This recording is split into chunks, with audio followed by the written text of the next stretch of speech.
Hello again, it's me.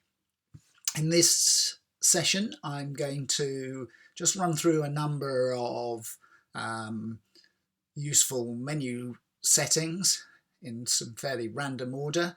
Uh, they're not necessarily essential to using the system, some of these, but there's some useful stuff in here and potentially some interesting stuff to you as players. So going into the menu, I thought I'd start by first of all, going to the My Clubs section off the menu.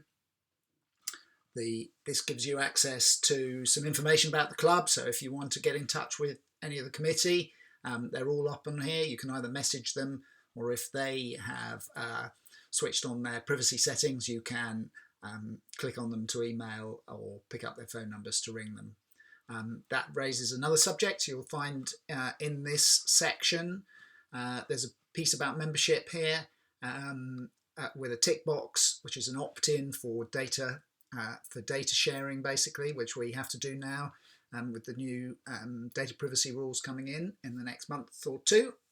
So if you're happy to share your contact details with other club members so that they can email or phone you, then if you could tick this box, that would be great. And associated with this, there's a member list, access to a member list, where we can do a search, or we can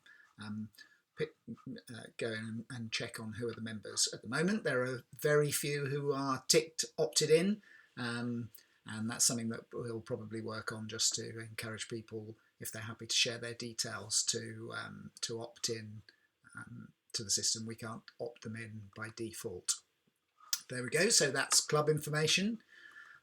Next up, if you want to go in and have a look at my account, you'll see that here you've got your personal information. One of the things that it's useful to do in here is to set an 8-digit remote access key.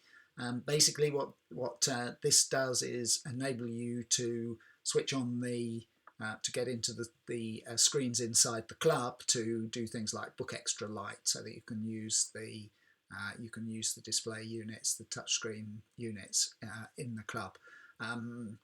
So either a simple password, or what I've done is use my old Globus login ID and 4-digit password, and set that as my, because I remember that, as my 8-digit remote access key for accessing the kiosk screens. Other useful stuff under my accounts that you might want to go in and either change or set. In notifications, you'll see there are a number of options for email alerts. So basically, if you're happy to receive alerts not just as messages within the system, but as emails, then you can set or unset the options in here. By default, we've set them all for you, but if, for example, I know I've had one or two people comment that they don't really want an email balance update from the club, so they don't necessarily want other people who've got family members who've got access to their email to see how much money they're spending behind the bar. You can turn off club balance updates so that you don't receive those messages anymore. So that's notifications. One other useful little area, I think, is ratings. So one of the things you can do and have the system do is calculate a rating for you as both a squash or a squash 57 player. And you can also hook this into the squash levels system. For those of you who are already playing team squash, you may well be aware of the squash level system that is run in conjunction with England Squash, that enables a national ranking to be maintained. So you can set that and have it send results to squash levels. By default, I think everybody's set up so that you've got squash ratings for those of us who play squash 57. If you go in and tick the box for squash 57 when you go into ratings, you'll see your squash 57 ratings as well as your squash ratings. Just out of interest, the squash levels only works with squash, I believe, so you won't get a national view of your ranking for squash 57 in there. Finally, on the club credit side, as well as seeing your club credit and balance, you can, off the main screen, you can get into that from my account, and you can see a transaction history for all of the money you've spent with the club, for good or for bad. There we go.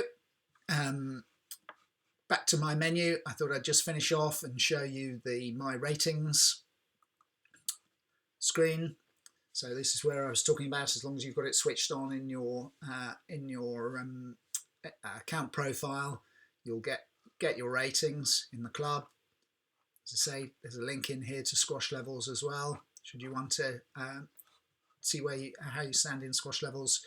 And for me, I'm more of a squash 57 player, so here I can see my rankings. There are a number of people who do play squash 57 who haven't yet, I think, turned their ratings on. They probably haven't realised that they're there, and that there is a setting in their profiles that they need to switch on so that they get included in here. There we go. That's this session over and done with, and I look forward to creating some further videos over the next few days or week. Thanks very much for watching and listening. Cheers.